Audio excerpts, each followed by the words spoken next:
What do I start with? Attention. Huh? Hello, everybody. Do it?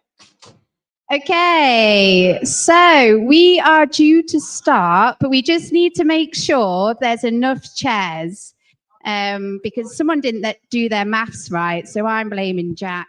Don't blame me. Well, I have to blame someone. Let's blame Tasman. Tasman, we'll blame Tasman. So if you can all take a seat, and then because we've got chairs that we can get out, but we just need to work out how many more chairs. There's even more of you than we thought there were going to be, which is lovely. We could do the countdown thing. Like, do-do-do-do. I speak quite softly, unless I'm shouting at my children. You're right, Crystal. You're feeling more chilled now. Right, we have your leaflets somewhere.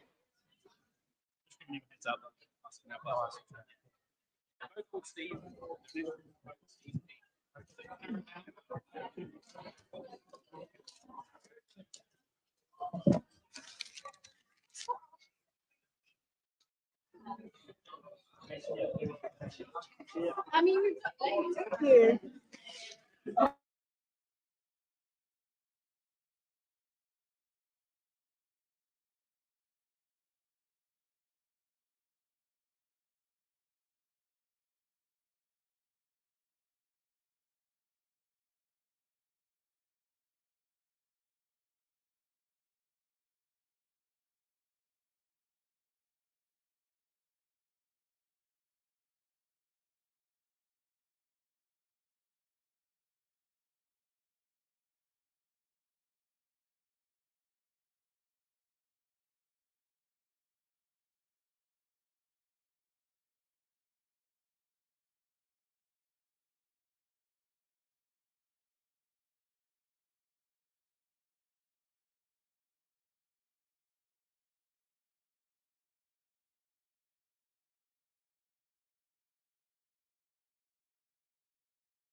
okay. It's so quiet all of a sudden. Don't know which I prefer. You got that commanding presence, Sarah. I have yeah, I've been told this before, Jack. Hello and welcome to the 4th live podcast, which is like crazy. And I think this is our fullest audience yet. So yeah, thank you so much for coming. And also there are people here that have been from the start. So thank you so much for coming along each time. We very much appreciate that.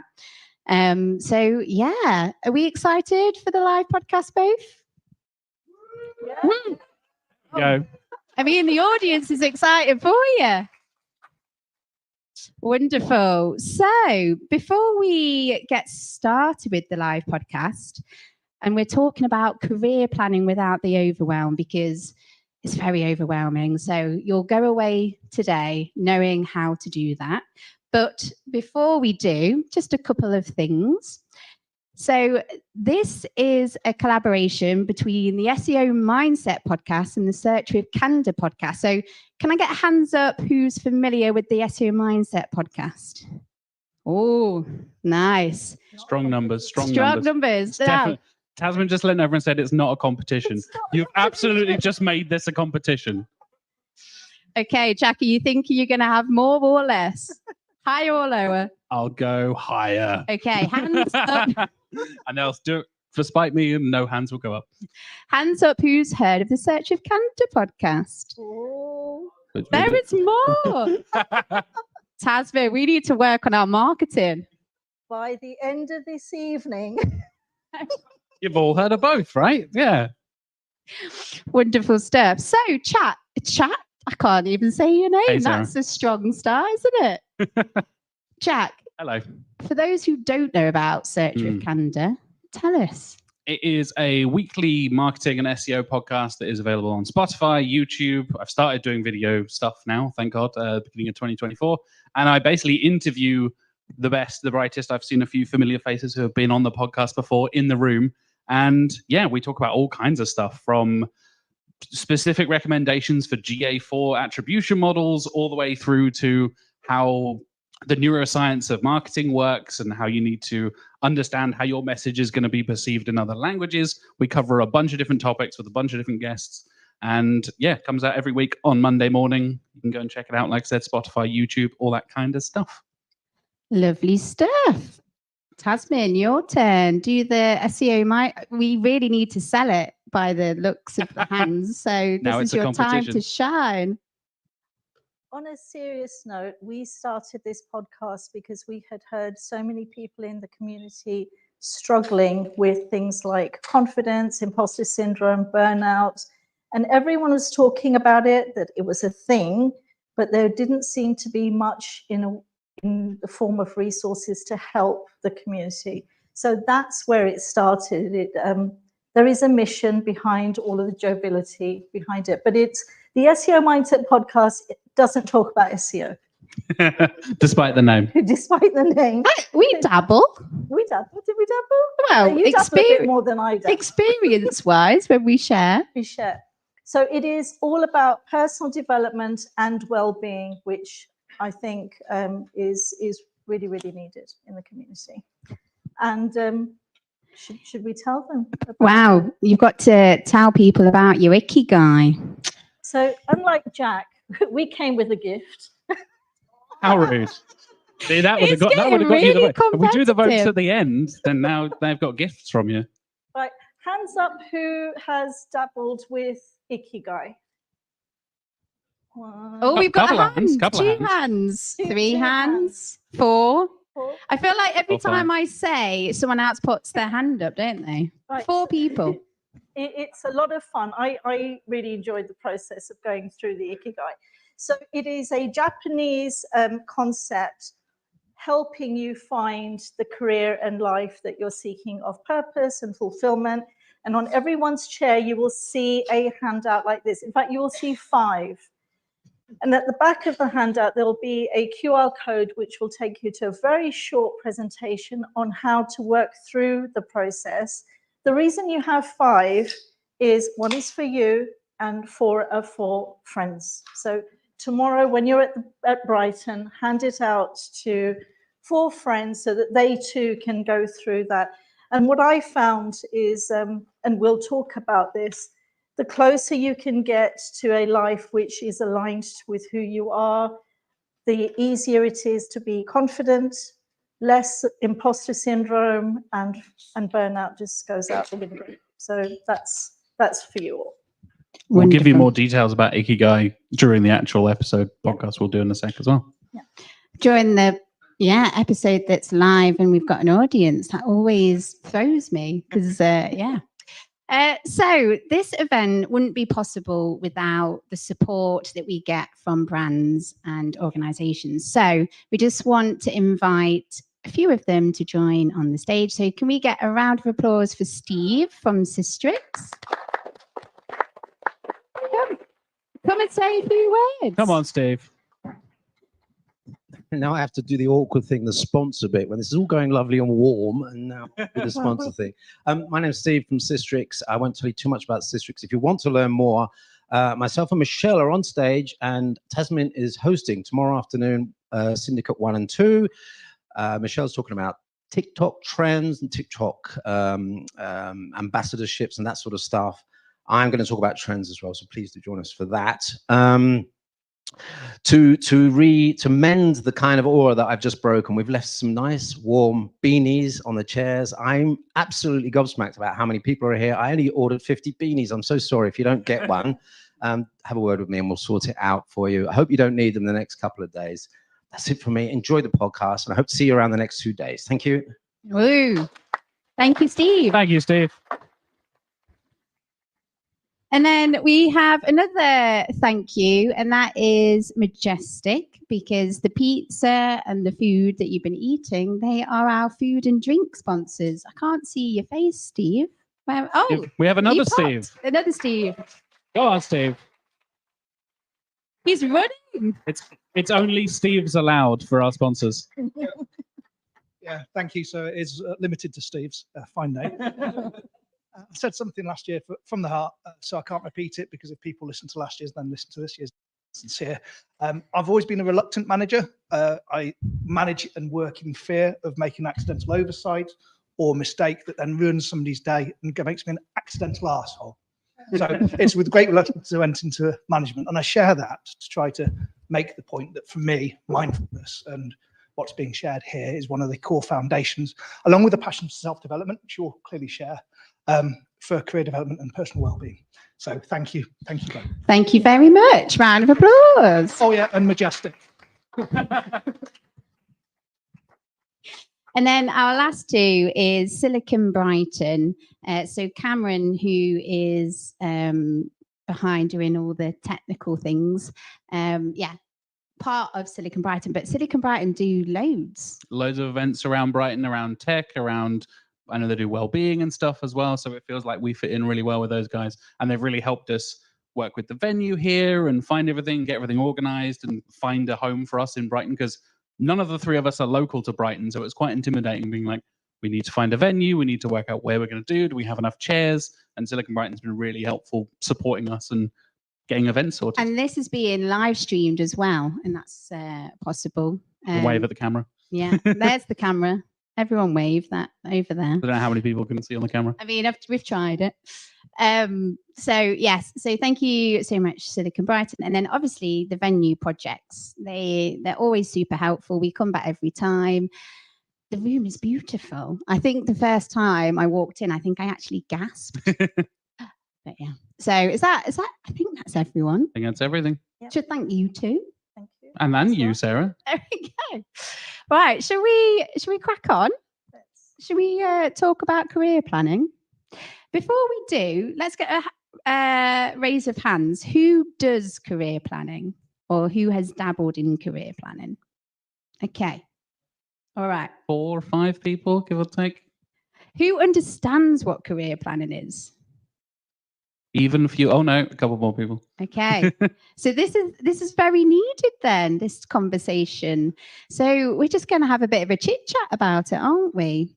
So let's start sharing our own experiences with career planning. And Tasmin, let's start with you.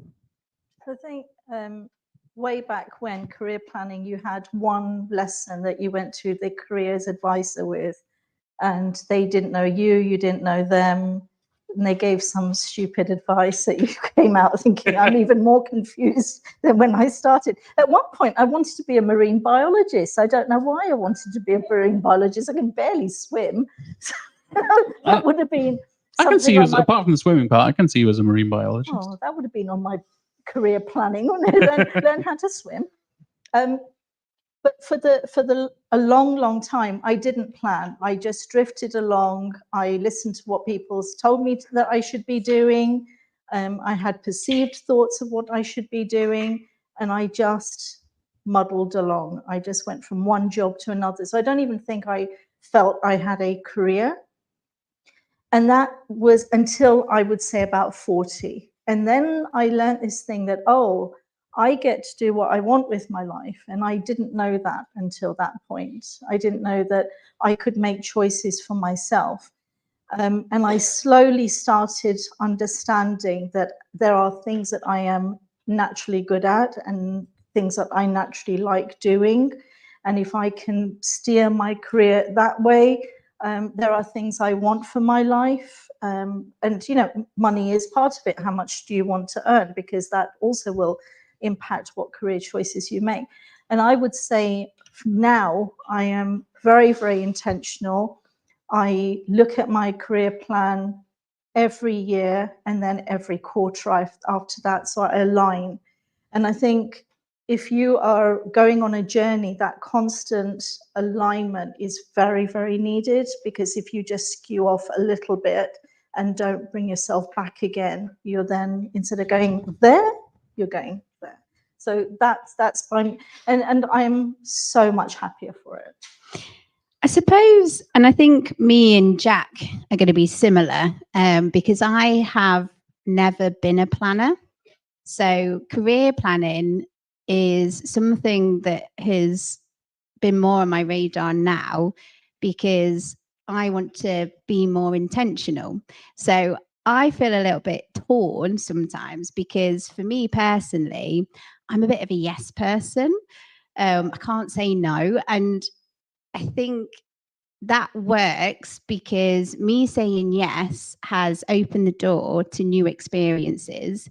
And I think one of the reasons why I'm one of the reasons why I'm sat here right now is because I've said yes. Like, I've never really planned, because I found it overwhelming.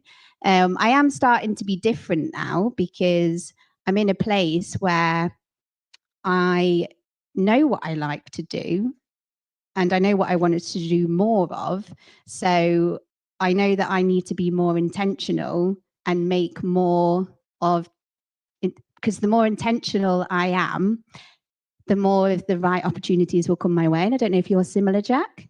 Yeah, I think you, like you said, you and I are very similar. We're not planners at all, and I am totally guilty of that for the first 30 years of my life, pretty much. But the most recent career move I made, which is where I am now at Canada, that was a very conscious decision for me to, as you were saying there, Tasman, like align more with my goals, my values, and stuff.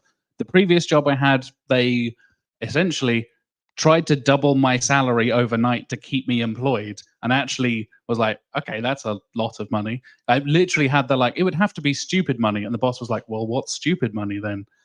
That amount, I guess. And actually chose the lower salary to come and work at Canada, because it felt like the right move for me at the time, and it has turned out to be. It's the reason I'm sat here, as you were saying, Sarah. There's that element of bringing what my outside interests were, so things like my creative side and the podcasting and all that kind of thing, along with the SEO and marketing job I was already doing. And that was like, okay, this is now a conscious decision to progress my career. Because previously, I kind of just stuck in a job until it was no longer available. Basically, a bunch of companies have gone out of business or been merged or taken over or whatever it was.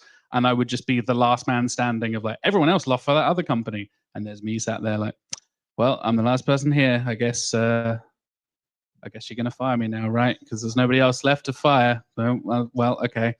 And it was the first time I'd consciously made a decision to move from one job to another without losing my job. And it felt like, okay, this is actual planning now. And this was 3 years ago. And it's been a conscious decision for me since to think how I can then go forward and kind of plan my ideas and what I want to see from my career internally as well. Sounds like you're very loyal. Yeah, a bit too much, some might say. I stick around with things even though I probably should have moved on for some things, but yeah. I mean, that's common, really. Like, I think everyone in this audience is stuck at something a bit too long because you're hopeful that it's going to change, or you're not quite ready to move on. So I think, yeah. I mean, is there anything else that we want to? Because we're going to go on to talk about why career planning is overwhelming. But I suppose the first question I asked about, like, if people knew what career planning was, and not a lot of hands were raised, maybe we should quickly sort of say what we think career planning is. I think one of the things, just wanted to pick up on something you said about saying yes and exploring, and you were saying about, and I think when you're younger, go off and find out different things, gather the data, have those experiences, figure out what do I like, what don't I like. You won't know until you try. So it's not as if, the minute you step out of university, you've got, or whatever route you've taken, that you've got to have it all mapped out. Some people do, some people don't, and that's fine.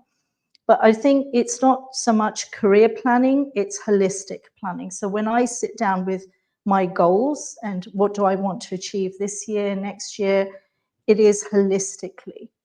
Okay, so so it's not just career work. No, because my husband and I were talking about this yesterday, that if I worked longer hours in my business, could I achieve more? Yes, I could. But I would lose something. I would lose the relationship I have with him in the way it is. I would lose the peace in my home. I would lose, I wouldn't like not being able to cook for my family, because that's part of who I am. So it's that holistic lifestyle that you're searching for. And I would argue that if we talk about not having enough energy, but if you know yourself and align your life with what energizes you, and then you know what career you feel energized with, and then that energy is like constantly being, what's the word, perpetual? Is that the right word? Sounds fancy, go with it. Right. It's a little bit like a flywheel. So you and yourself are gaining more and more energy, and then you and your career, again, it's giving you energy, and you and your relationships is giving you energy. So your whole life is energizing, rather than, oh, I hate my job, so I'm going to go off and do some self-care, but then that also drains me, and now I've got to find time for date night, and everything just becomes hard work. But when you plan your life in a way that you know who you are, and you know what your values are, and you know what energizes you, then it doesn't become such a chore. And I mean, I've got to be careful saying this term, but if you're doing stuff that energizes you, or doing stuff that you enjoy, I don't want to sound, Yeah. sorry, don't want to sound cliche, but work doesn't feel like work? No. Or is that unrealistic? Is that idealistic? There are some parts of my work which I would rather not do, and that's like the admin. Is that doing the podcast with me? No, that's that. Oh, Husband would rather be anywhere else than sat here right now, clearly. Just didn't want to say it out loud. I love doing a podcast with you, and that's a story in itself. But You tell to your therapist every week. you know what? I was thinking, oh, I really missed Jack last time when he wasn't here. I'm not so sure now. Should we get Willow? Get on speed dial.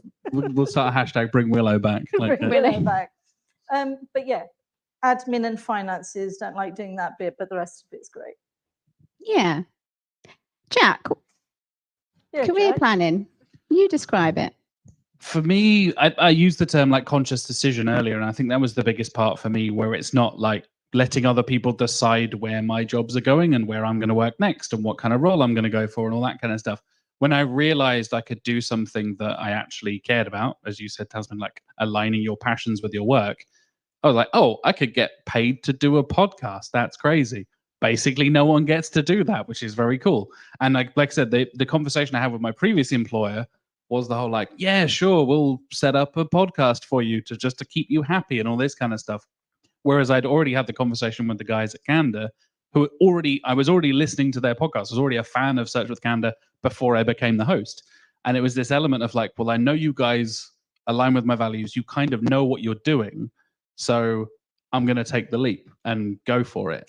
And because it was that conscious decision rather than I don't really have any other options, I'll just apply for whatever's available. I need to pay my rent, that kind of thing, which has been my previous 30 years of, 15 years of employment, I guess. There was that kind of conscious decision to then think, okay, I can make this plan long term rather than reacting short term just so I pay my rent the next month, essentially. I completely agree with what you both have said. And it was a turning point for me when I realized work can be something that you enjoy. Yeah. And you can do more things that you do enjoy. And something that I've realized is I think I might have been unintentionally career planning. Because if I look back at all my most recent steps, so I've always, so back in my student days, I got into student radio, flipping loved it, saw myself as a bit of a radio DJ. I can see that. Yeah, Thank definitely. you. Never happened, but you know, it's fine. But you can see how then I transitioned into podcasting. And I think we had this conversation of, it was one of our podcast episodes where we were talking about speaking, public speaking, and something that I've realized that I enjoy is performance. So I've come from like a dance performing arts background because yeah, like that's creative and I enjoy it and that's good fun. But something that I've realized is performance can come in lots of other ways. Podcasting, for example. I'm very aware that I'm going to derail myself. What am I talking about? So I've realized that over the years, because I know that I've enjoyed podcasting, and public speaking and being creative, my last few moves or my career moves have been around that. So yeah, and I just want to urge other people that it's about something that we talk about a lot on the podcast is self-awareness, isn't it? Yes. Being reflective, knowing what you enjoy doing, what like brings you passion, but you can not to sound idealistic, and I don't think it's idealistic. I think you can definitely do that more in your career, which is the whole point of career planning. Yeah. Agreed. Okay, so we've talked about what it is, our experiences. Should we touch on why we find it overwhelming? Does anyone want to lead? Yeah, I think for me, it's that I keep using the term decision, but I'm terrible at making decisions. I am not a very good, like, spontaneous decision maker. And then as we said earlier, don't take the time to plan in advance to then make a proper decision. You said gathering data earlier, Tasman. I think that's a hugely important thing. I totally apply in my marketing principles, but then didn't apply to myself. And then I was thinking of getting that element of having the data behind that decision, because it's a big life decision. You could hate the next job. You could have a terrible manager. We've all had terrible managers. We've all had terrible bosses. And there's that element of, well, I'm stuck in this terrible job now. What do I do? And then you have to go through the whole job application process again, or find something else, or whatever it is. So there is a lot of like fear, and I think for me, the like fear of rejection, of applying to jobs and getting rejected over and over again, or just not hearing anything back at all. There's that initial push of like, well, this could all go very badly. I could get rejected multiple times, so I'm just not going to bother. And that for me was what was really putting me off going for that next job, going for that promotion, whatever it is, having those awkward conversations where you feel like you need to put yourself out there. Rejection is hard. And that's a hot take, Sarah. Yeah. All right. I agree. Yeah, absolutely. Yeah, rejection is, and I think it comes with being more resilient, I suppose, doesn't it? Like it is scared. Like it's really easy to be sat here being like, go out of your comfort zone, push yourself, try things. If you get rejected, push yourself. Plenty more fish in the sea and all that kind of stuff, right? Yeah. They don't deserve you. Yeah. But it gets easier the more you do it, and the better you get at reframing, and that takes practice. And sometimes we then make that rejection into something else. I'm sorry you didn't get this job because there were so many applicants, and we take it as, oh no, they hated me, I'm rubbish. Why don't you just believe them? Maybe there were just so many applicants. Just don't make it bigger than it has to be. And I remember not so long ago, I got rejected because I didn't have a particular skill. So I emailed them back and said, well, I'm really passionate about pursuing this thing. How can I get that skill? Is there a course I can take? Is there this? Is there that? And they said, Unfortunately not. So the only way you could get it is by doing that job, which I didn't get because I couldn't do that thing. So I said, well, I'd like to remind you about all of this stuff, other stuff that I have that is in addition to what you're looking for, above and beyond. I can do this and this and this and this. And actually, I think you lost out because I honestly believe that I would have been great. They definitely missed out. Yeah, they did. And you know what? Even if it's not true, maybe they got the perfect person. What is better for me? Yes, I'm not saying be delusional. If they're saying you can't swim and it's a big requirement of this job, go and learn how to swim. That is quite important. That Yeah. is quite Are you talking about your marine biology again? Back to the marine biology. Come back again. I don't know where this space just makes memories pop into your head. But at the same time, if you are able to do that job, if you have all of the skills and they reject you, which belief is going to be better for you? The one that says, oh, you're rubbish, that's why they didn't hire you, or actually, you know what, they're rubbish because they didn't hire you. It's very true. It's very true. With the latter. Yeah, it's a change of mindset, isn't it? And speak to you right in that instance doesn't mean that you won't always be right. There'll be something else. One day they'll learn. Hopefully. Tasmin, where does overwhelm come for you? I think there's just so much information, so many people telling you what you should be doing, how you should be doing it, what you should apply for, how much you should be earning, what sort of life you should be leading. There's just so much. And, you know, social media does not help. And luckily, we're going to be sharing some strategies to deal with all of that. So I think that's part of it. Another thing is that I don't know, maybe I'm the only one, but because I got into this planning habit later in life, I thought, oh no, I've missed out, you know, I don't have enough time now. I'm getting older. I'm 40 now, and now I'm planning. I should have been planning in my 20s and my 30s. And then you start panicking. And suddenly, oh, this year I need to make everything happen that should have happened in the last 10 years. Well, it doesn't work like that. But if you will just slow down, what is it that you want? And look within. I think there's too much emphasis on what is the world telling me I should be doing? What is the world telling me that I'm good at or not good at? We're seeking validation from external instead of internal. And this art of self-reflection and self-understanding just seems to be diminishing more and more and more. And it's bizarre because we hear this phrase, I want to be financially independent. So, you know, I want to be financially independent. Great. I don't even know what that means. We'll talk later. That's another, maybe we'll do that. Should I be financially independent? That's the next episode of the podcast when we come back in April. Stay tuned. But what about emotionally independent? You know, what if I don't need all of these people to be telling me how I should be feeling or what I should be doing next? What about understanding that yourself? Take advice, gather information and say, okay, these 10 people have told me these 10 things, but I know who I am, what I like, what my values are, and what I want for my life.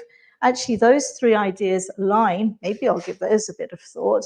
Those 7, totally rubbish. I'm going to reject those. And we don't seem to do that. It's very true.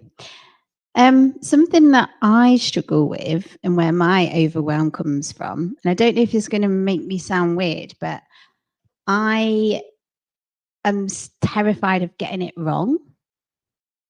And I think if I look back on anything or anything that I'm doing right now or campaigns or anything that I'm working on, there is something in me that I'm always terrified that I'm going to do something wrong. And maybe it's the people pleaser in me. Maybe, I don't know where this fear comes from, but even sending out an email campaign, the emails that you've all been receiving, I checked them about 10 times before I sent them out. So when it comes to career planning, part of my brain goes, what if I plan it wrong? Which I don't know if is weird to say, or also because of my past experience of not being a planner and always just saying yes to stuff. What if I say no to something because it's not in my career plan, but then it ends? Do you know what I mean? And that it's a wrong thing to say. There's that balance of flexibility, right? You can't. Yeah. There's an element of, we'll get into strategies and stuff in a minute, but having that career plan, an idea of what you want to do, but also having the flexibility to realize maybe I'll try something slightly different. And as you said, Tasmin, still need to align yourself with your overall values and stuff like that. But I think then if you're following it too strictly, you can feel a bit boxed in and feel too constricted. And I think I definitely felt that early in my career when I started off like marketing intern straight out of university. Despite my physics degree, I went straight into marketing because nobody goes and works in physics after having a physics degree, apparently. But yeah, I went into marketing and communications and stuff like that. And it was a weird kind of, I don't know what I'm doing with my life, and ended up working in student accommodation, then an international school, then building the website for that international school. And that's how I learned digital marketing skills. And none of that was planned.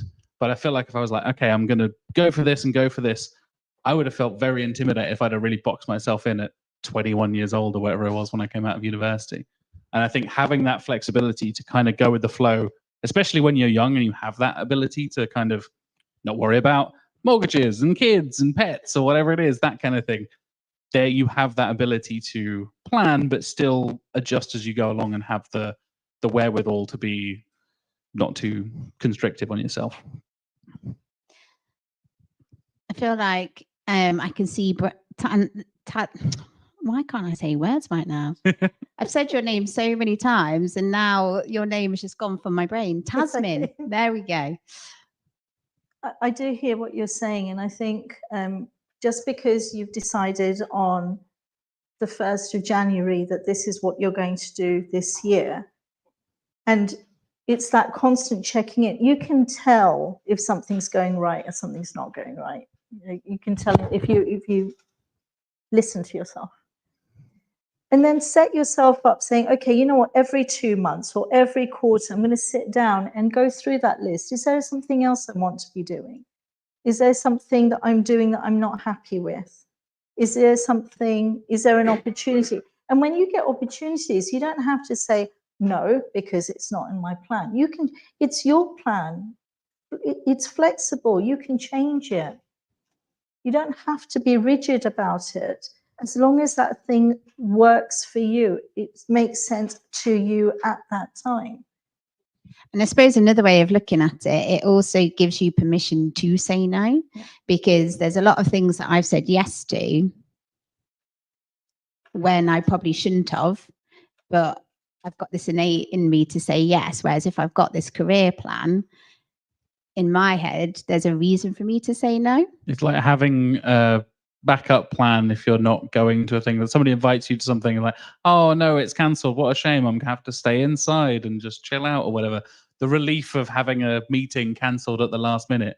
Like, oh, you've got a built-in excuse. And I think the career plan works in a similar way where, like you said, it gives you that reason to say no to things. So you're not just saying no and thinking, was that the right decision? Should I have said no? Having data, having a plan in there, then gives you actual reasons and rational thinking behind making a decision. And coming back around to what I was saying about being a big decision, you can then justify that more to yourself and make it seem less overwhelming. I love those moments when a plan is cancelled and you get delicious. And you just get the PJs on. Yeah. You're literally like, okay, it's time to get dressed. No, straight back in pajamas. And then, but you have to pretend, I'm so like, it's such a shame. I was really looking forward. All the broken heart emojis, and you're there, just the crying face. Yeah. Big question. Oh, it might not be a big question. I've over-egged it now, haven't I? It might be a mediocre-sized question. But as we're talking about career planning, what do you wish that you both would have done sooner, if that question makes sense? Paid attention to the clues that were so apparent in my life. Were you ignoring them? I think I was hoping that if I did that thing really, really well, somebody would just hand me that thing on a platter. So I was always in tech because that's what people did. I was okay at it. I didn't get sacked ever. So I'm using that as a... All right, rub it in, Tasmin, blimey. You're getting a round of applause as well. Yeah.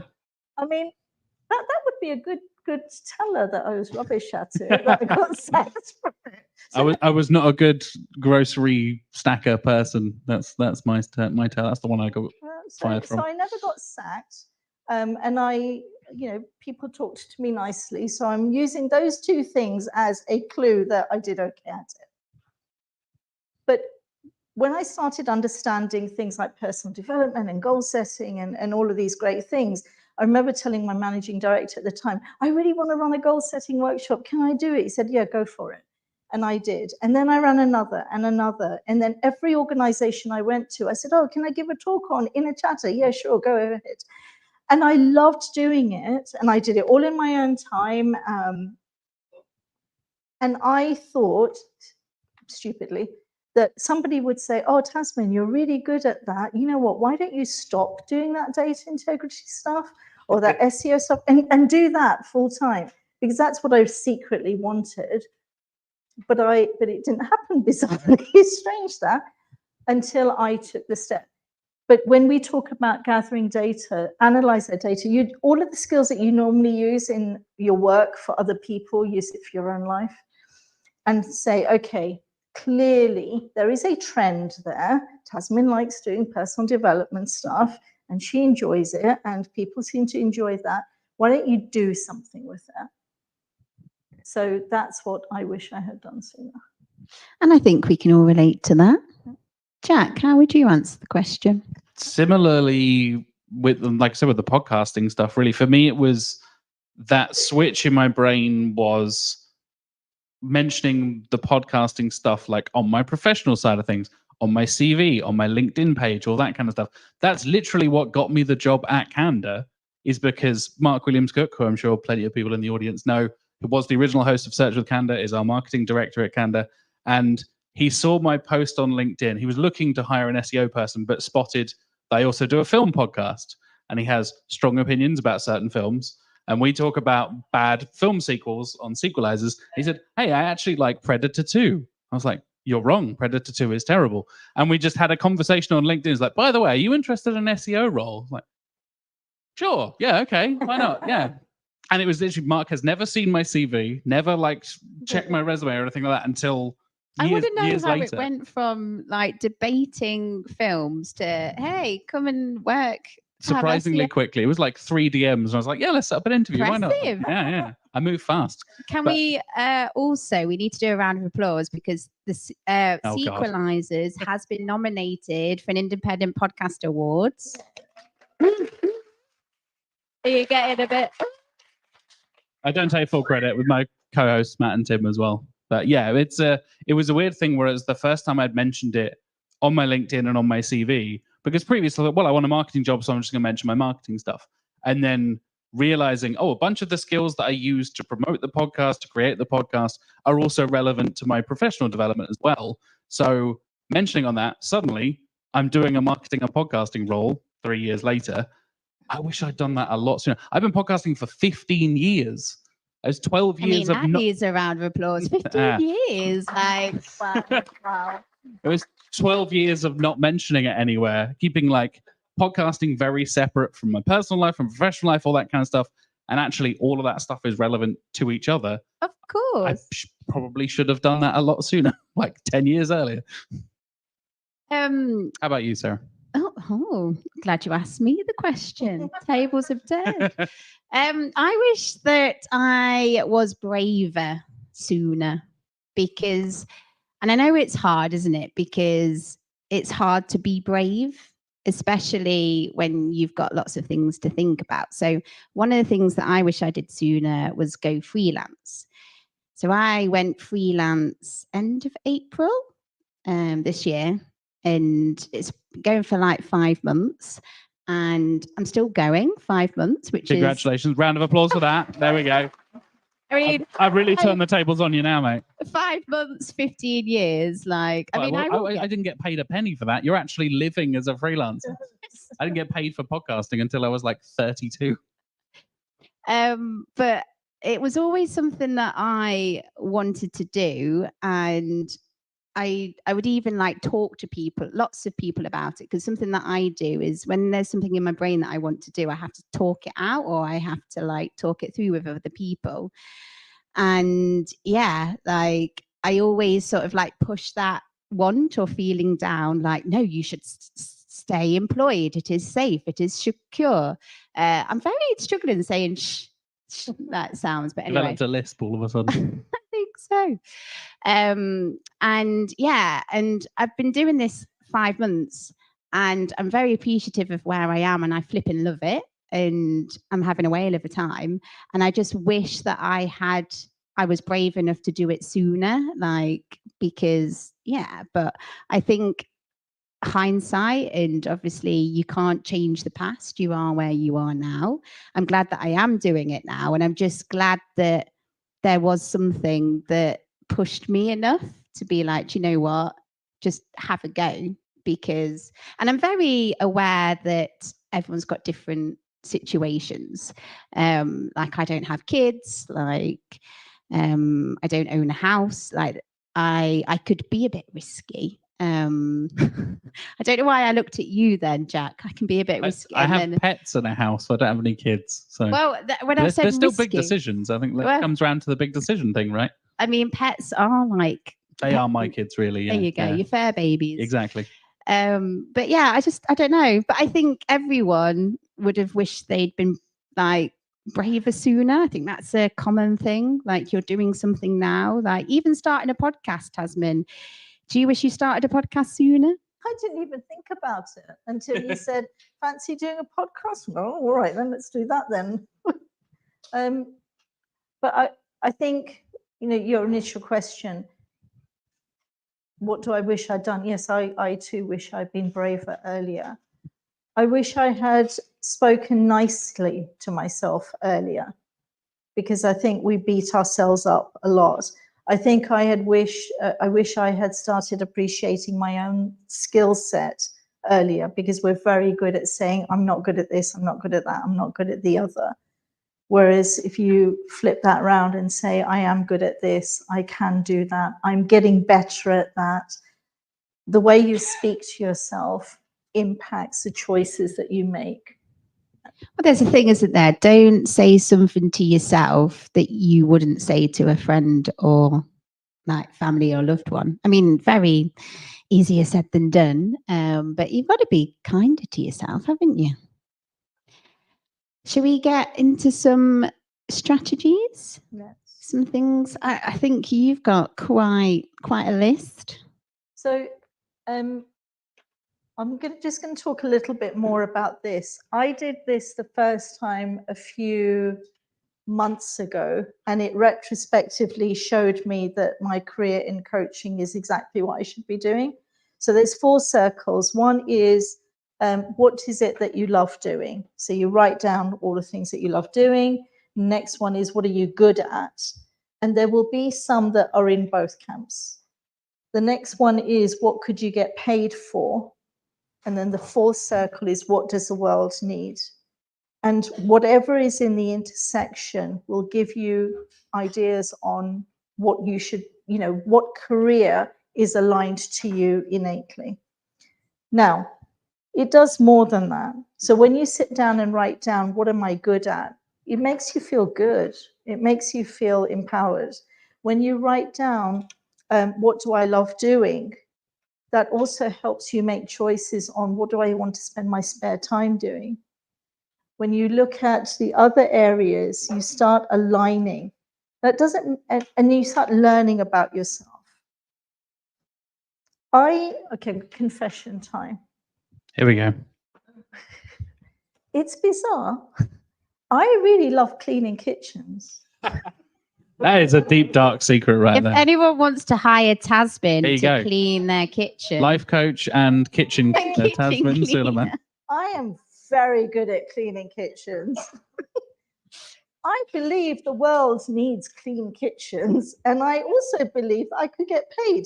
However, I did not put it in my ikigai because I have a vision of my life and I have a mission within that, and it's cleaning the world's kitchens is not there. So you may find that there is something in the middle, and again, it's tapping into yourself and saying, okay, do I want to be doing that for the rest of my life? So that's a really good one. But I did another one recently that was also fantastic called the 9 Lives. Has anyone done the 9 Lives exercise? Okay, so you don't overthink it. Get a piece of paper and say, okay, what are 9 lives that I could have? Now, one has to be your current life. So number 1, put down what you'd like to do. And then list out another 8 that you'd really like to do. I'd like to be a professional cleaner or a marine biologist, or I put down Got 3 Tasmans already. I'm impressed. So I put down things like, I'd like to be an author, I'd like to be this, I'd like to be that, I'd like to be the other. And you just write them down. Now, the idea isn't that you suddenly think, oh, I'm going to leapfrog into one of those. It doesn't have to be that drastic.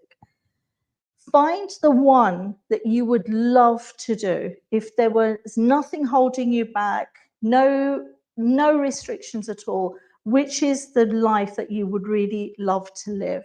And become aware of it and try, when we talk about career planning, try and find a way of moving towards that slowly. The other ones, what is it in those other lives that you can take and put into your life currently? So I would love to write a book. I've told you that I'd love to write a book. What's stopping me writing a book? What is stopping you? It's bizarre because in my head, I've already written it. I just need to put it on a piece of paper, and it's called Sarah's Dream. It's a children's book. We download your brain, Tasman, or something like we need some like brainwave downloading ability. I mean, we will be there one day, surely. AI, Well, I downloaded this new app today. I think it's just been released by Ali Abdul, who I'm a big fan of. You never talk about this. I never talk about him at all, ever. And then you just talk, you just describe your book, and apparently it's really great at curating. So I've taken a step forward. And it's a really interesting exercise because you're not overthinking it and you're not doing it, you're just writing it down. And then what is stopping you doing some of those things? The other thing that I thought of doing was running a day retreat. Now, I say a day retreat because I know I like people, but at the same time, I also like being on my own. Would I be able to take a group of people on a 6-day retreat? No, thanks. I'm not doing that. Could I do it for a day? Yeah, actually, I'd like to try that. So that is part of my 2025 plan. 2 retreats, March and September. Nice. Yeah. I remember. Stay tuned. Stay tuned. And there's another strategy as well with the. So I call it the ISA. Everyone's got a variation of doing it. Say you decide, I want to. Who set a goal and it didn't happen? It just didn't happen. New Year's resolutions count. Okay. Right. Okay. Out of the people who had a goal that didn't happen, did you have a strategy? 0 hands, viewers and listeners. We've got some people doing. There's some middly hands. People, okay, just one person here. So I'm going to pick. Did you have any actions aligned to that strategy? Okay. Good start. Downloading a gym app is a good start. That's as far as I've got with my book. You've got a book app. You've got a gym app. The first step is find an app that fulfills your goal. There you go. So financial commitment. Yeah. They're important. So once you're paying for it and you're on the subscription, you're then incentivized. Well, I need to get my money's worth, so I have to go to the gym or write the book or whatever. So what happens? You spent £10,000 since. So action 1 would be download the app. Action 2 would be open the app. Do we need to have? I feel like we're having this discussion with a bunch of professional people in tech of download the app, open the app, input your email. It's an email, right? It starts with a word and then there's an at in the middle. I'm going to explain what an email is. I was taking the piss, mate. That's fine. I'm not. That's the point. So I is intention. We have goals, but if you don't know why you're doing it, then it's pointless. It really is pointless. And in Islam, there is a word for it called niyat. And before you do anything, you have to have that niyat. Why am I doing it? So every action is connected to a wider why. I mean, Simon Sinek's been talking about it for a few years, but it's as old as civilization is. So that's the I. Then you've got a strategy. So one of the things that I want to be doing, and I am working on it, is I want our meal times to be more nutritious at home. So that's the goal. And the reason why is we want to live healthily. We have a wonderful family. We want to enjoy that family. Okay, so what's the strategy? Part of the strategy is I need to change the way I cook. I need to change the things I cook. The action is every week I'm going to cook one new recipe and then work out the nutritional information on it. So I slowly start collecting a bank of recipes that replace the not so nutritional food that I cook. So there is an intention, there is a strategy. Part of that is the cooking, and the action is cook one recipe a week. And sometimes, because we don't go through that process, now all I have to worry about is cooking one recipe a week. That's it. Another part of the strategy is moving more. I don't like going to the gym. I know I'm not going to do it, but I love walking. All right, so I'm going to walk more. How often am I going to walk? That's in the plan. How am I going to make it fun? Also, my buddy's advice, make everything fun. I like listening to audiobooks. So that's my plan, that I will be walking every Saturday, twice during the week and once during the weekend, and I'll be listening to my audiobook. Now all I have to do is that. And if I keep doing that, the goal takes care of itself. There you go. ISA, remember ISA? ISA. And what does the ISA stand for again? Intention, strategy, action. There you go. Jack, hit us with your strategies. Collecting the data we were talking about earlier, because it's all easy. Like I said, using your marketing skills. A bunch of us know how to use various different tools, including Systrix and Majestic, who sponsor us here. Shout out to the Steves. And we're so used to seeing data, handling data, analyzing data, all that kind of stuff. But if you don't collect data on yourself and your career, then you have nothing to make those decisions we were talking about earlier. And for me, it's been a very it takes a lot of effort to think about, okay, this went well, this went poorly, and actually writing that down and tracking it and seeing what's changed, what's happened here, why did that fail, why did that go well, and literally saying, okay, maybe this isn't for me. Like when I first got into digital marketing, I was doing everything. It was a bit of web design, it was a bit of PPC, it was SEO, it was bits and pieces. Turns out I don't like PPC, and I ended up not working in PPC. I went towards SEO because I made that decision of like, well, that's the bit I don't like. And I'm aware that I don't like that because it's a very stressful, lots of clients hassling me and things like that. So I kind of kept track of that. I have a little like spreadsheet thing. And I was like, okay, I don't like that. I actually prefer the SEO side of things, like copywriting, that kind of thing. I'm going to lean more towards that side of thing. And that also comes with what I know we've talked about in the live podcast before, that Yay folder that I know we bring up fairly regularly, where you're keeping track of feedback you get from managers, feedback from clients, whatever it is, friends, family. Oh, I saw you did a really cool thing the other day. That was amazing. And they tell you that. Keep track of that somewhere. Screenshots, keep it in a Google Doc, whatever you have to do. So when you're going for that next job or that next promotion, it's not literally just the stuff on your CV or your resume. Then in the interview, like, oh yeah, I did do that thing 2 years ago that was the most successful campaign we've ever had, or something like that. Triggering those little memory things and actually keeping track of your successes and your accomplishments and learning from your failures, I think is a conscious decision rather than, I think that went really well, but actually having data behind it to then push yourself to go for that dream job, go for that thing. And also when it comes to dream jobs, pay attention to who works there, what they do, what their values are. If you really want to work for Google or Apple or whatever it is, be aware of who works there, what they do, what the company values are. Pay attention, be part of their community, all that kind of stuff. Collect data about the places you want to work for, the clients you want to work with, and then use that data to make decisions to progress further. I really want to know why you didn't enjoy PPC. I had some annoying clients that Is I that will not name on a podcast. Give us the tea. Spill the tea. We'll do a live podcast after dark thing. After hours.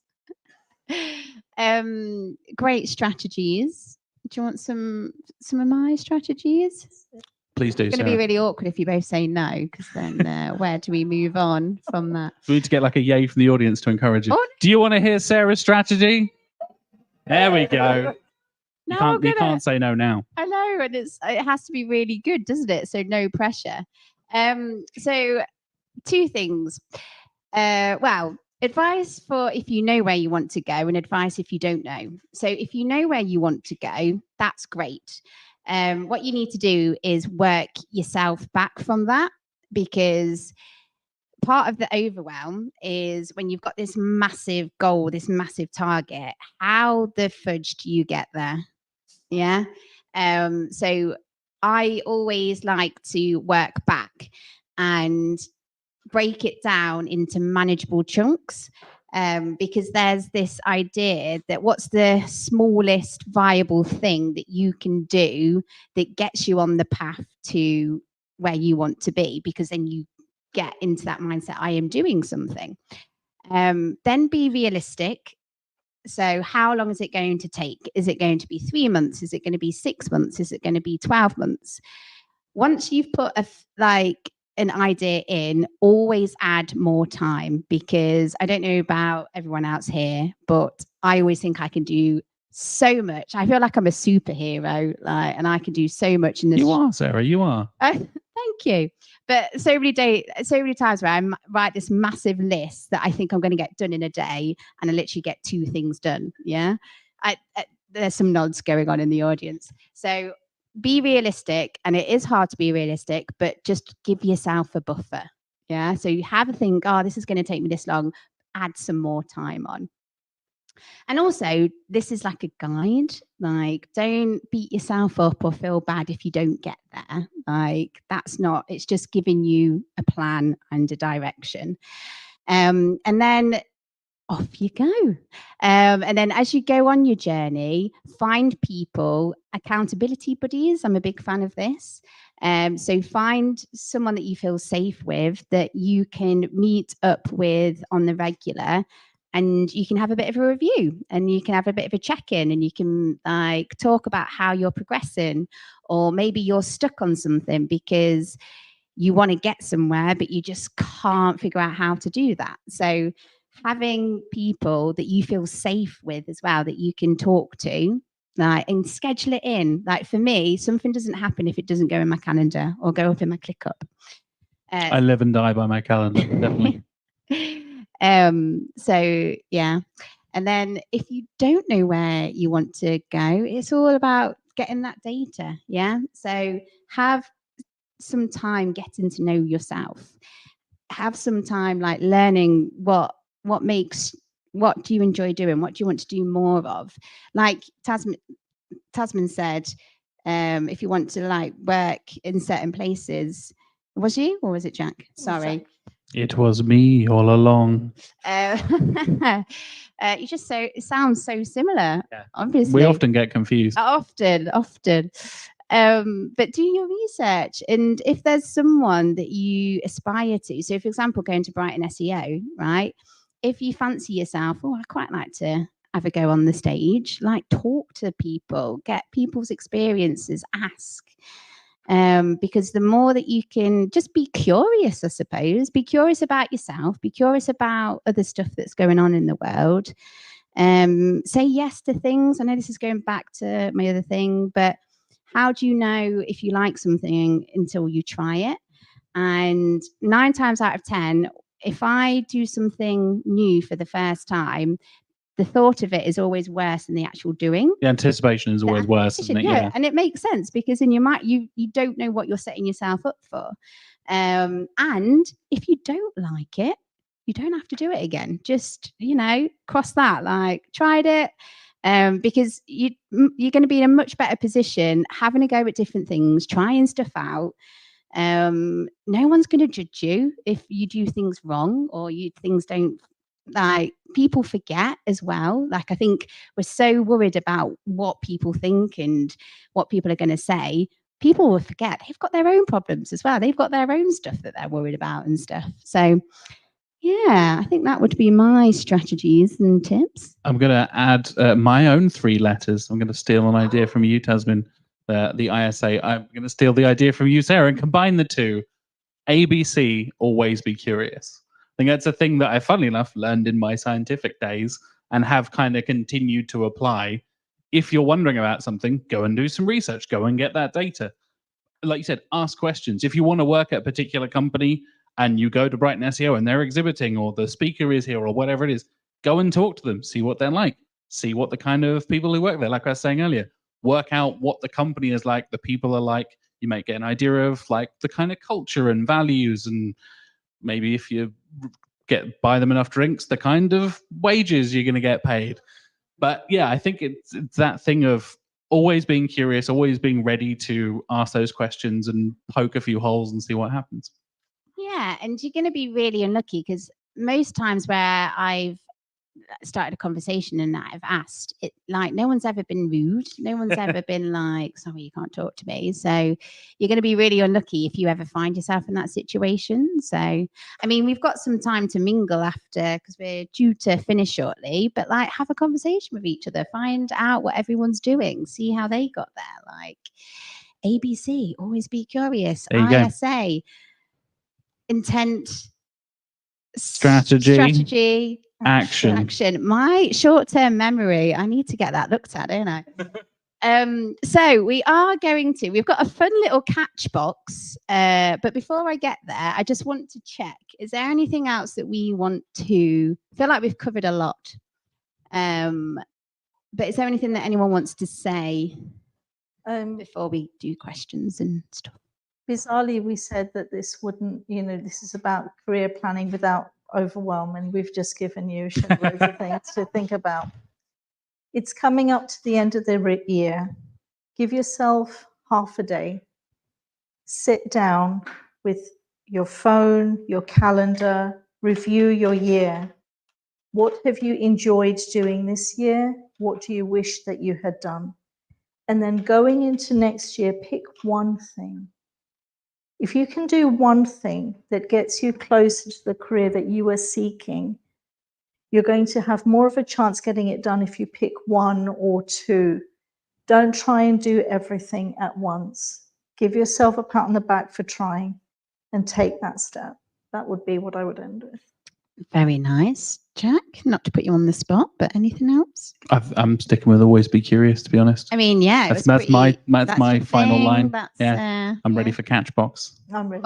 Right. So, so this part we open it out and we say it's Q&A, but people just end up sharing their own experiences, stories. It's an open, honest, safe space. People can share stories.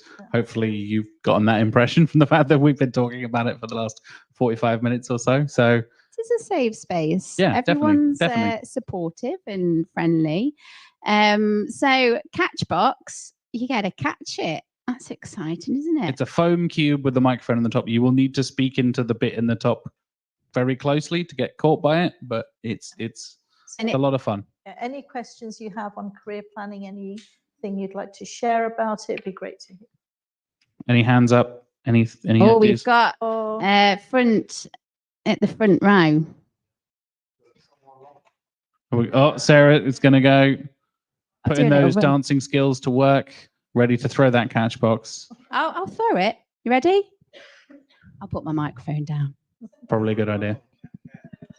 Oh, hey, we caught it. Nice.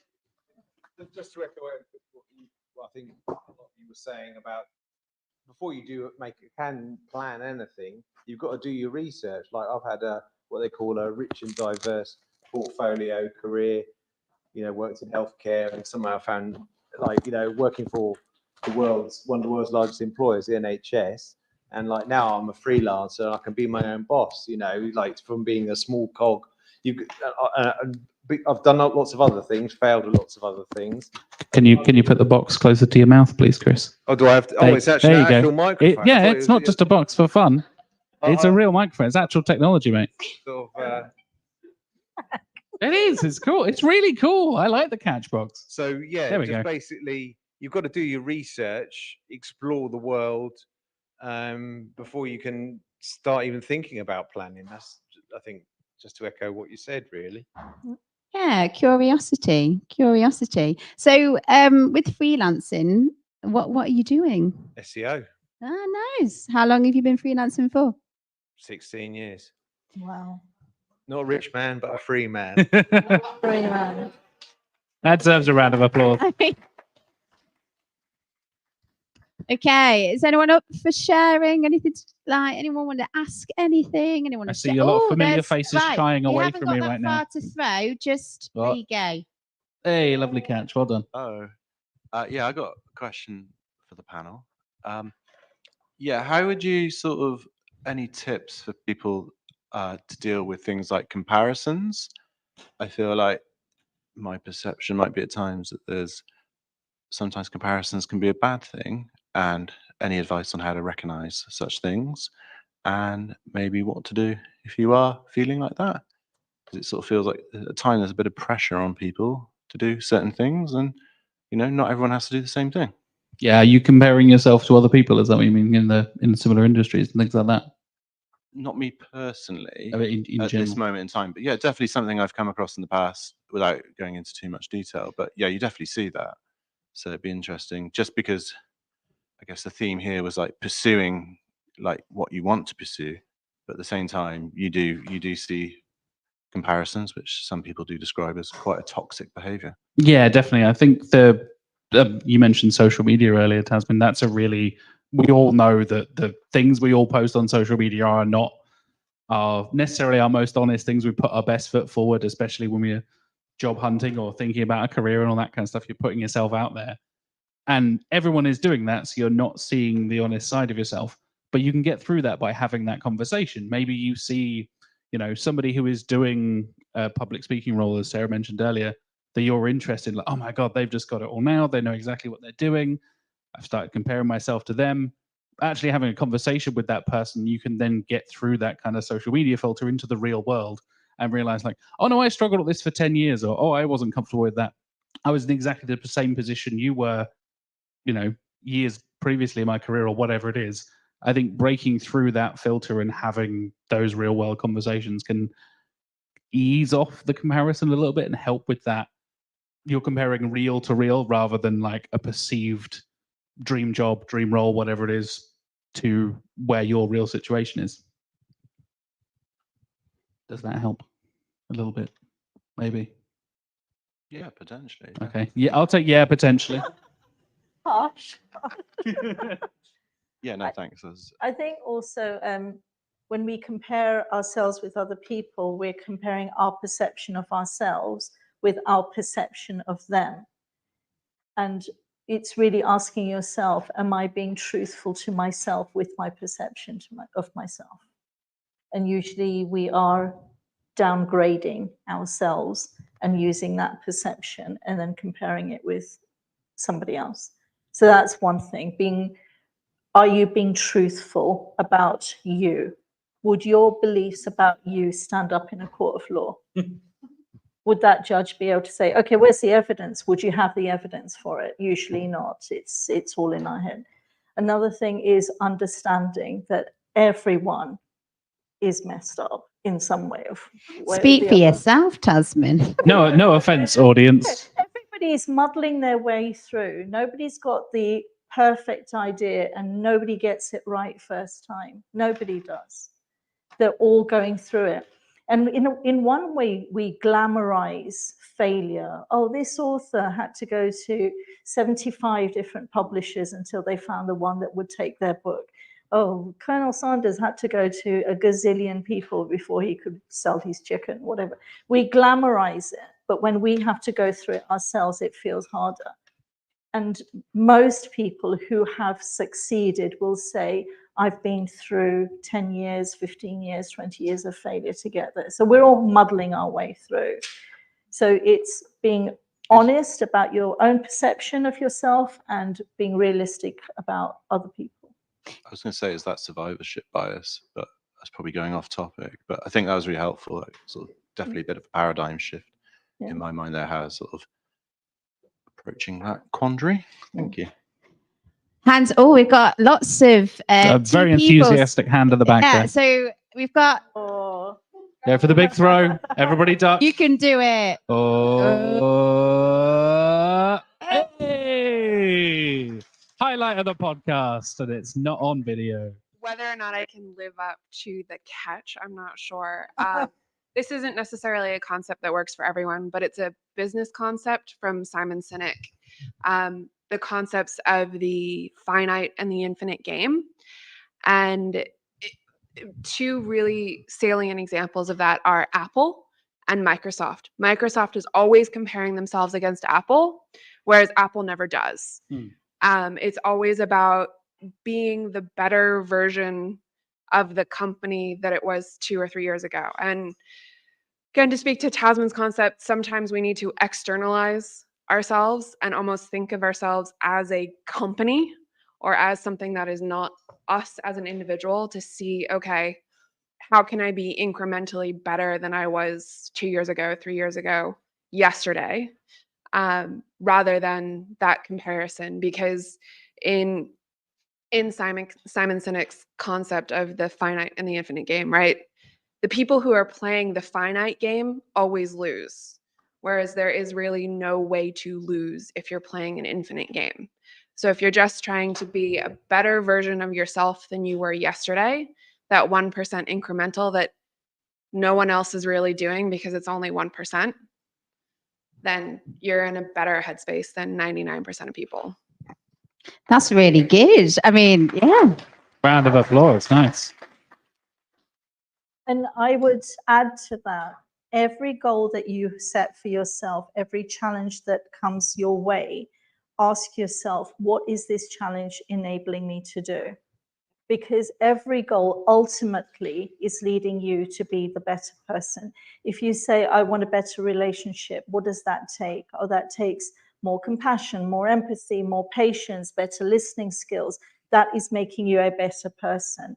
If you have to go up, you know, you're progressing in your career and have to learn how to negotiate better or stakeholder management better, that again is developing qualities in you that is going to make you a better person. So the ultimate goal is a better you.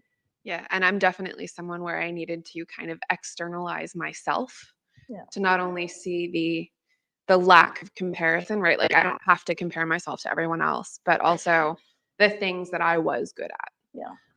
So that may help as well. Lovely. Right. Let's get some hands up. Oh, you got to throw it. That's It's a catch cheating. It's not called pass the box. box. Throw There we it. go. Thank you. I do have a question, but just to extend on these as well, I think what helps with externalizing, I've lost my train of thoughts now. No, I've gone. Sorry, you go. Sorry. So you go ahead. I'll pause. Was it because we made you catch it? Did we put too much pressure on? Yeah, possibly. Blame it on us. We'll take that. Sorry about that. Yeah, go ahead. Hello. I was just about externalizing your, like looking at yourself from afar, and almost like a Beyonce Sasha Fierce kind of thing. Nice. But also to what Jack was saying about, like, you didn't tell anyone that you were a podcaster for years. I just want to give everyone in the room a bit of a nudge and a nag, because I like to do that in a cheerleading kind of way, to even if you're in an employed role, to build your personal brand. Everyone hates the term, but be out there posting on LinkedIn about what you're good at, showing a little bit of your personal, your personality, your hobbies, and just start building that name for yourself, even if you're in a very happy role that you love very much. You just don't know what will happen in the future with your career. And I'm telling you that as somebody who was one of those annoying careers advisors, but not a bad one though, years ago in a previous life. But now I'm a copywriter and I write for Freelancer magazine, so we should talk. Okay, Freelancers. let's. Yeah, the networking's happening already. It's already happening. Thank you. Oh, yeah, there's a hand up. Oh, that was low. That was a low Sneaky one. catch there, Steve. Yeah, question then from us as a tool and data provider. A question to the floor. Apart from sponsoring the Mindset podcast, is there anything we can do to help? I'm thinking kind of in terms of certification, training, and that sort of support. I'd be interested to hear any of your feedback on that point. Anyone? Can I throw this to someone to answer that? So just to Or the confirm, panel, of course. is it like how, yeah, so as we're talking about progression and career and planning and stuff, what is needed for that to happen? Like courses, certifications? Yeah, so I'm thinking of certifications really because Okay. the industry is really, there's not a lot going on in terms of certification. How do people handle that? How do they prove that they're SEOs? How do they train themselves up to be a certified SEO? I'm interested in feedback. Who has a SEO certification or like a Google or? Well, I any, did just the put your Google hand- Analytics like, course. Okay, I'll rephrase it. Who has a certification related to their work? Yeah. Me, I suppose. Okay. And what sort of certifications are we talking? Does anyone want to share? Samrush? Samrush? It's okay. I can You're not allowed to talk about competitors. put it all out. Come on, people. Open and honest, see. Go on, Hello. Natalia. So recently I started teaching at a university. Well done. I'm teaching SEO. Woo! Yeah. Thank you. I've not finished university myself because I procrastinated with my thesis, so I don't have a diploma myself. And I Have you told your students that? Yeah. Okay, good. So I found myself in a situation when the university, it's a private university, said, "We need your certifications," and I was like, "What certifications? I don't have any." So I went online and I found all the certifications I could find. So this show I do SEO as a professional, and in a day I just passed them all. So, I have So you are good then. an SEO. I have a SEMrush one, and then some were paid, and I didn't just decide not to pay, and it was enough. So they got me in the last moment because they were like, "Okay, she's got certifications." But I think there's a gap in the market to have tiers of certifications. So potentially the first one is for everyone to just pass on a day, but the next one you need an extra level, because I think we need to prove ourselves sometimes in the ways where we're not prepared for, like myself. And I think if you prepared something long term where there's certain tiers, I would be interested in that. Would anyone like to add? Oh, I mean, who are you going to pick? Hello, everyone. I also think that, it depends on the university you go to. There are some unis that are quite, let's say the UK, a bit too expensive, and so people can't afford to do it. Or maybe that's very theoretical. So a lot of people do like the Chartered Institute of Marketing, which is a lot less expensive, it's more practical. But to be able to maintain your chartered marketer status, you have to show that you're doing continuous learning. So every year I have to think, okay, what did I do, this past year? Some of it is the certifications of SEO, but there's not like loads. So yes, there is sort of a gap in the market. I mean, there was the Lightbulb with Women Tech SEO. They did a partnership with the Learning JavaScript SEO, and that was a really good one. Over 4 weeks, I think there's just one more left. So I think more of these type of sessions, and I think also ones where there's feedback sessions. I think the Tom Critchell SEO MBA was really good because it's what? Yeah, no, it's finished. Yeah, but it was just like things like that, because the thing is, once you get past, I don't know, 18 or 22 or some, I don't know, university type class level, yeah, you're too old to get feedback. And when you ask for feedback, it's like, oh, you don't know that? So it's really nice to get like feedback on your assignments. And so that was a very good course, but obviously Tom's gone back to working for someone now. So things like that would be really good to get that continuous feedback around assignments. And then you have these group classes as well, so you can meet others and discuss it, so the teachers doesn't feel like that they are the ones to have to mark everything. You know, you can get feedback with their teammates, classmates. It's The next live easy. podcast is going to be an assessment session. We're all going to get scores. Steve is going to be marking your homework. It's gonna happen. There's a flipboard thing. There you go. We'll go and get a little flip chart. and- Flip chart. Yeah, I don't know. Yeah. Any more for any more? Anyone else want to? From my perspective, I just want to kind of piggyback off Joe's point. I feel like there's an opportunity for us to have more conversations and have a forum to like network. And I think Joe and Michael have actually created a really nice forum where every Friday people get to like join from different parts of the world, and then have a conversation about different questions which have come up during their like work week. And I feel like that gives you the opportunity to really think out loud, discuss ideas, and basically not ask a silly question, which I think is something that we need to promote, because I feel like, Tasman touched upon it, there's a lot of like that imposter syndrome which we need to fight and be like, okay, everyone is having the same problem or has experienced it throughout their career at some point, and we need to just be vocal about it. Very true. Yeah, shout out to the SEO office hours, what Joe and Mike are doing, and Yes. their live streams and stuff. You can go and join them live Maybe in the chat and ask questions and stuff. It's very, very cool. through the box and then some. Yeah. Have a little of a. Who wants the box? Joe's getting the box again. Go on, Mike. Here's your No, moment. he thought about it. Wanted the box. Nothing. Just talk about the SEO office hours. I What? think it was a really good initiative that Mike set up. So thank you for inviting me to co-host with you. Pleasure. Thanks for joining. Go on, Mike. Oh, he's gone camera shy. But yeah, definitely go and talk to those guys afterwards and find out about SEO office hours. Like, yeah. I think one gap in the market for certification is some sort of testing Google Webmaster Guidelines. So, you get the Google AdWords certification, analytics certification, but Google Webmaster Guidelines, I think, is the big gap in the market. Yeah, we just talked about the Sitebulb, their study that they did with the JavaScript stuff. Joe, you just mentioned that. And there was a fascinating bit of data in there that was like, everyone thinks knowing how crawling and rendering and indexing works is very important. But like 20% of those people have actually read the documentation and actually understand how it works. You're totally right, Chris. I think there's a big need for kind of, that certification of understanding, do you actually know what you're talking about in a broader sense, in more specific senses?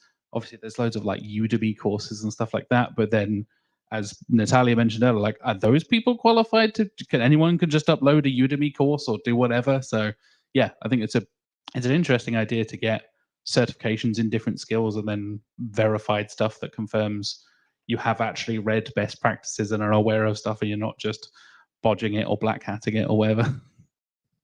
Very true. Right. Looking at the time, we probably can squeeze one more in. We have got the space until 10, but we obviously want to mingle. We still got drinks, snacks, like everything has to go, because if it doesn't go, us three have to eat it. Woe is us. So it's a hard life. So take it with, it is a hard life. Someone has to do it. So please make sure, but we can squeeze one more in, can't we? If anyone wants. Anyone want to catch a box? We done. People just want snacks, don't they? Yeah. You've talked up the snacks now. Okay. Oh, Andy at the back there. Okay. We've got an enthusiastic hand. Go on, Chris. Go for the long throw. Do it. Oh, hey! 100% success rate. Look at that. Well done, audience. Who knew SEOs were so athletic?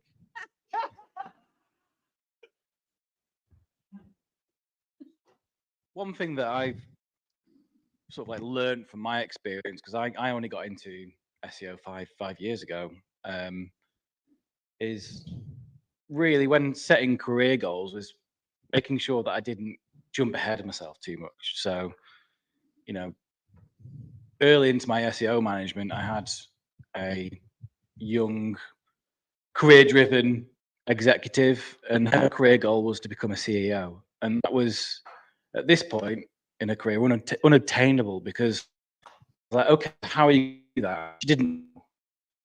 It's kind of great that you aspire to be something, but you know, do something that's manageable and work towards that and create micro goals that are going to help you achieve that, and then work the next step. I knew early in my career, I was jumping from job to job, you know, being made redundant, just trying to get another job, getting anything I could, to then going, I don't want to be jumping from job to job. I want to build a career. Okay, so what do I want to do? So I worked out, you know, what I wanted to do, and I wanted to work in marketing. So I set some goals to achieve that. And then it was like, okay, I'm now doing something I really enjoy. But what is it about marketing that I enjoy the most? And that's when I lean towards SEO. I get a career in SEO, and I'm like, this is even better. This is the stuff that I really enjoy doing. I'm a problem solver. I feel like this is for me. But then it's like, okay, so where does this lead me? Quite soon after that, I realized actually, you know, in the future, I'd love to be a freelancer. I'd love to be doing this myself. So what am I going to, what do I need to achieve to enable me to do that? You know, I need to be confident in selling. I need to be able to market myself. I have to be confident that I can do as good a job as anyone else out there. You know, I don't want to bullshit it until I kind of make it, you know. I have to have years worth of connections. So I'm going to create my own micro goals to enable my confidence to go ahead and achieve it.